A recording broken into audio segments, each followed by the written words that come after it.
इस वक्त मैं लाहौर एयरपोर्ट मौजूद हूँ। मलकू साहब से पुराना ताल्लुक है, पूरी टीम भट्ट साहब यहाँ मौजूद है। मुझे बरतानिया से बाकायदा फ़ोन आया कि इन्होंने परफॉर्म करने के लिए बरतानिया आना है। आर्टिस्ट जो होता है ना, वो आर्टिस्ट वो पूरी कौम का होता है। अब गाना एक गाया है और आपको पता है अवाम ने उसको पजीरा ही दी है। मैं अपनी बात से ज़्यादा मलकू साहब से कह रहा हूँ कि मलकू साहब ये क्या ज्यादती हुई है। मैंने तो पूरी कोशिश की कि किस तरह से आप निकल जाएं, पर नहीं हो सका।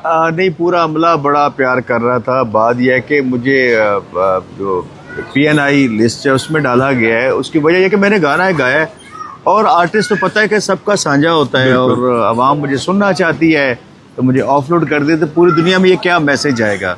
आर्टिस्ट तो सबका है, मैंने सबके लिए गाने गाए हैं। ये नहीं कि सिर्फ मैंने कैदी 804 गाए, मैंने और बहुत से गाने गाए हैं सब जमातों के।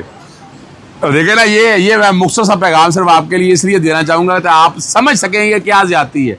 शहबाज शरीफ साहब, मोहसिन नकवी साहब, होश के नाखुल ने, आर्टिस्ट की सरहदें नहीं होती, ये याद रखिएगा।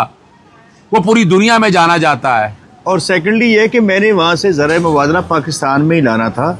कितने लोगों के घरों के चूल्हे जलने थे, वो इनकम पाकिस्तान में आना थी, वो नहीं चाहते।